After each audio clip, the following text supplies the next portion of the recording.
Olha, você tá trepidando um pouco. Eu acho que soltou aqui, não acha? Pode ser. Peraí que eu vou pegar uma chave. 7 oitavos. Será que essa serve? Vamos experimentar. Acho que é. Ela mesmo. Perfeito. Oi, que bom que vocês já estão aí. Assim a gente pode continuar logo com as nossas 7 teleaulas de leitura e interpretação de desenho técnico mecânico. Você se lembra, né? Elas marcam o final do módulo de elementos de máquinas. Nas 2 últimas teleaulas, nós acompanhamos juntos a representação do calço regulável, tanto do conjunto inteiro como de cada um dos seus componentes. E hoje eu trouxe aqui um conjunto mecânico que é de muita utilidade na minha oficina, a serra Tico-Tico, que é uma máquina tão importante no meu dia a dia que eu sinto curiosidade de fazer a leitura e a interpretação dos seus desenhos técnicos. Por isso, na teleaula de hoje, você vai aprender junto com o Geraldo a ler e interpretar os desenhos técnicos de conjunto da serra Tico-Tico. Então, Geraldo, tudo pronto? Prontíssimo. Então a nossa teleaula já pode começar.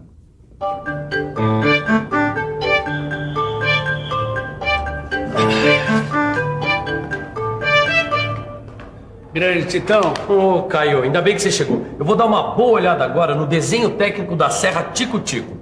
Ótimo, Tito. Afinal, eu tô precisando mesmo dar uma boa estudada para tirar algumas dúvidas de uma vez por todas. Bom, que tipo de dúvida, Caio? Quer ver, por exemplo? Olha, até hoje eu não sei para que serve especificamente uma serra Tico-Tico. Bom, essa dúvida eu posso tirar. A serra Tico-Tico é um conjunto mecânico. Isso também sei. Bom, uma de suas finalidades é cortar peças deixando seus contornos curvos.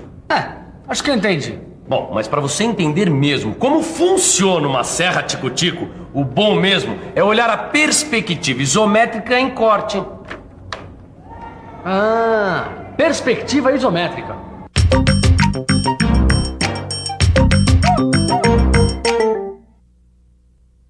Perspectiva isométrica é a representação do desenho feita em perspectiva, mas com suas medidas iguais. A perspectiva isométrica parte de 3 eixos dispostos entre si a 120 graus. Sobre estes eixos são marcadas as medidas reais da peça, ou seja, são feitas sem redução.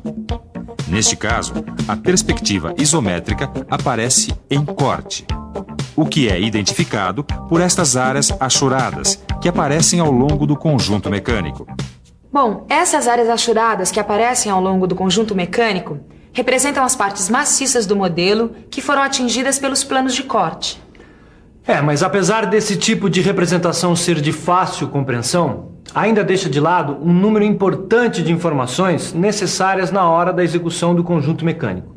O Miguel tem razão, hein? Toda vez que você for executar uma peça, é melhor você ter em mãos um desenho representado em projeção ortográfica do que em perspectiva isométrica, como essa aí que a gente está vendo na tela do computador.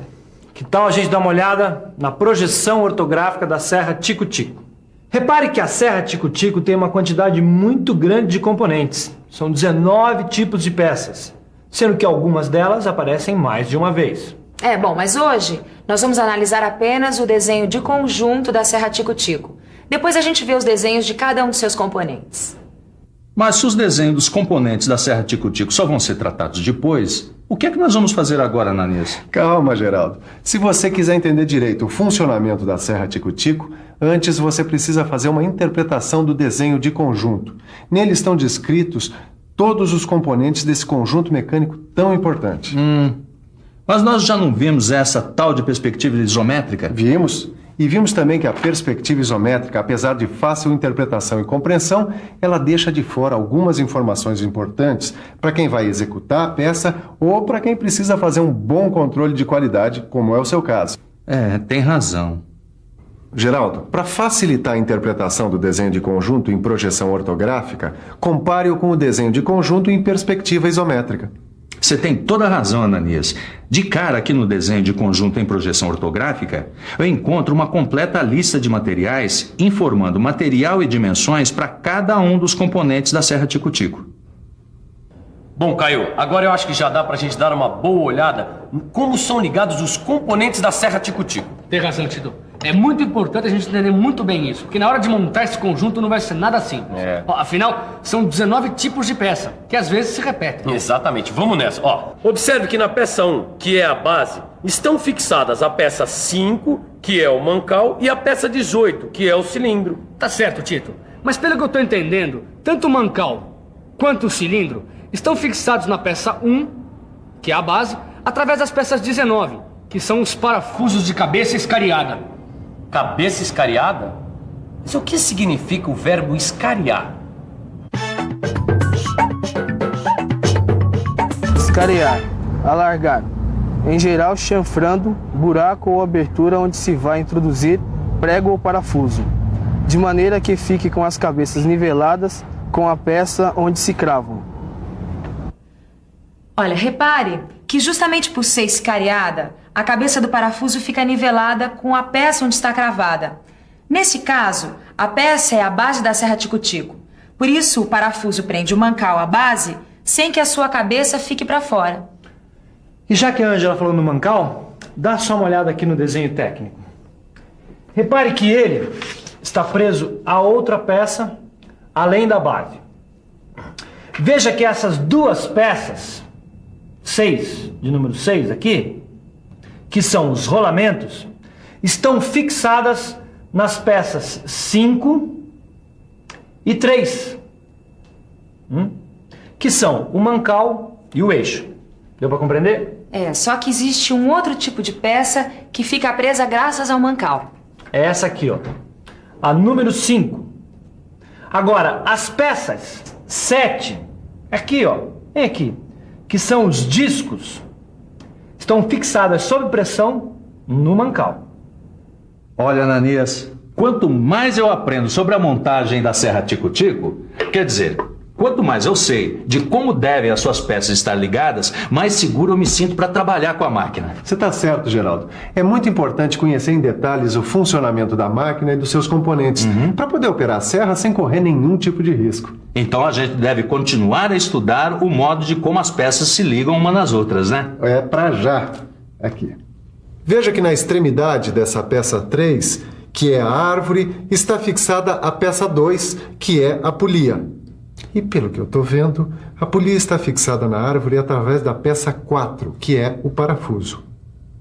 Bom, e agora que a gente já viu como se ligam quase metade das peças da serra tico-tico, vamos voltar a estudar. Já deu para perceber como é importante respeitar a correta montagem dos componentes, né? Para o conjunto mecânico ter o seu melhor desempenho. E por falar em desempenho, deixa que eu retomo a relação das peças. Na extremidade direita da árvore, que é a peça 3, está fixada a peça 8, que é o volante.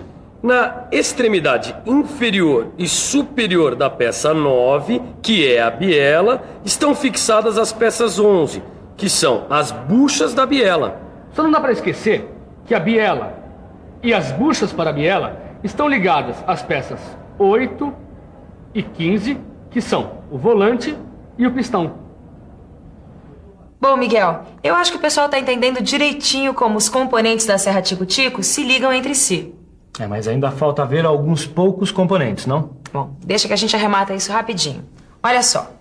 Note que a peça 16, que é a bucha, está fixada sob pressão no cilindro, que é essa peça aqui, olha, a 18. Mas a bucha também está ajustada à peça 15, que é o pistão. E o pistão, olha, a peça 15... também pressiona e fixa a peça 17, olha só, que é a proteção. Agora, as peças 13 e 14, que são o parafuso de fixação e os pinos, também estão ligadas entre si sob pressão. Estas peças, junto com a 12, que é a placa, servem para fixar uma das extremidades da serra tico-tico no pistão. Agora que a gente já sabe em detalhes como estão ligados entre si cada um dos componentes, podemos acompanhar de perto o funcionamento da serra tico-tico. Essa parte de funcionamento eu acho que até domino pelo tanto tempo que eu já trabalho com a máquina. Então vai em frente, Geraldo. Posso? Olha, o movimento da correia é transmitido à polia, que movimenta a árvore e o volante. O volante, por sua vez, movimenta a biela, transformando o movimento rotativo em movimento retilíneo alternado. Faz com que o pistão subir e descer, movimentando a serra para o corte. E assim se dá o perfeito funcionamento da serra Tico-Tico. Mas para garantir o perfeito funcionamento da serra Tico-Tico, é muito importante que a gente preste atenção nos tipos de materiais que serão utilizados na hora da execução de cada peça. Então, para terminar a interpretação do desenho de conjunto da serra Tico-Tico, vamos analisar a lista de peças. Nela, a gente fica sabendo que o perfil do aço usado para fazer a peça 5, que é o mancal, tem a forma quadrada. E a bitola do material que a gente usada para fazer a peça número 7, que é o disco, é 16.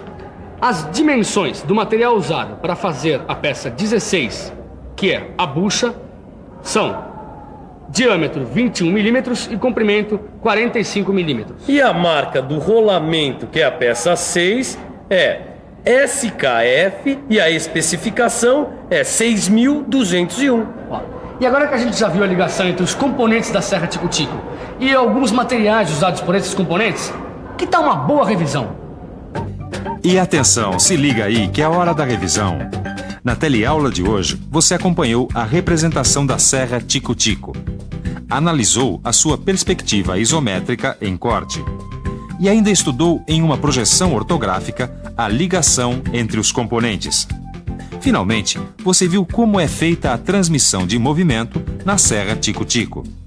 Na próxima teleaula você vai interpretar o desenho dos componentes da serra Tico-Tico. E no seu livro de estudos tem exercícios para você praticar.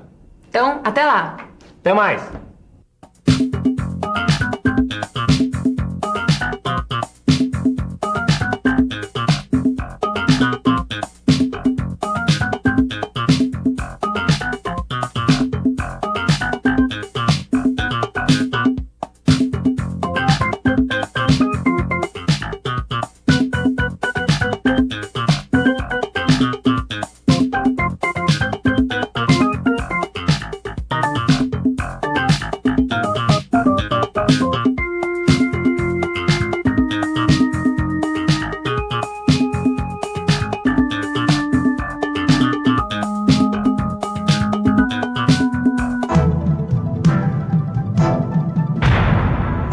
Telecurso 2000, um programa de educação do Sistema Fiesp e da Fundação Roberto Marinho.